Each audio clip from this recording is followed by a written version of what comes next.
গাজা জ্বলছে, ধ্বংসস্তূপে মিশে যাচ্ছে ঘরবাড়ি, ইতিহাস, মানবতা। হামাসের হাতে এখনও জিম্মি বহু ইসরায়েলি। কিন্তু এই ভয়াবহ বাস্তবতার মাঝেও ইসরায়েলের প্রধানমন্ত্রী বেনিয়ামিন নেতানিয়াহু বেছে নিয়েছেন যুদ্ধের পথ, জিম্মিদের মুক্তির পথ নয়।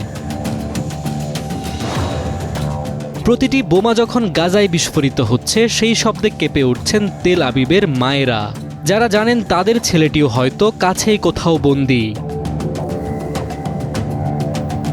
24 মে শনিবার ইসরায়েলের রাস্তায় নামে অসংখ্য জিম্মির পরিবার। তাদের চোখে অনিদ্রার ছাপ, কণ্ঠে যন্ত্রণার ঝড়। আপনি ঘুমান কিভাবে মিস্টার নেতানিয়াহু? আপনি আয়নায় নিজের মুখ দেখেন কিভাবে?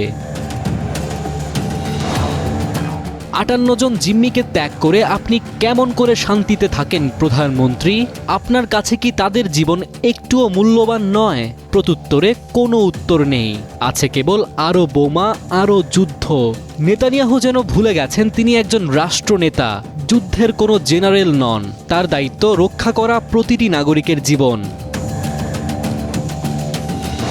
এরই মধ্যে নতুন করে ক্ষোভ জেগেছে যখন জানা গেল নেতানিয়াহু দেশের গোয়েন্দা সংস্থা শিন বেতের প্রধান হিসেবে নিয়োগ দিয়েছেন ডেভিড চিনিকে, যিনি একজন সামরিক কর্মকর্তা। অতীতে যিনি বারবার বন্দি বিনিময়ের বিরোধিতা করেছেন, যার চোখে জিম্মিদের জীবন দ্বিতীয় সারির অগ্রাধিকার। এই মনোনয়ন প্রশ্নের মুখে ফেলে দিচ্ছে নেতানিয়াহুকে। বলা হচ্ছে, যিনি জিম্মিদের গুরুত্ব দেন না, তার হাতে গোয়েন্দা সংস্থার ভবিষ্যৎ তুলে দেওয়া কি মানবিকতা নাকি অন্য কিছু? যুদ্ধের গতি আরও বাড়ানো হয়েছে, জীবিতদের ঠেলে দেওয়া হচ্ছে মৃত্যুর দিকে। সমাধান নয়, যেন সংকটই দীর্ঘায়িত করা হচ্ছে। নেতানিয়াহুর নেতৃত্বাধীন সরকারকে বলা হচ্ছে ইসরায়েলের ইতিহাসের সবচেয়ে ডানপন্থী। এই সরকার যুদ্ধবিরতির বিপক্ষে অবস্থান নিয়েছে স্পষ্টভাবে।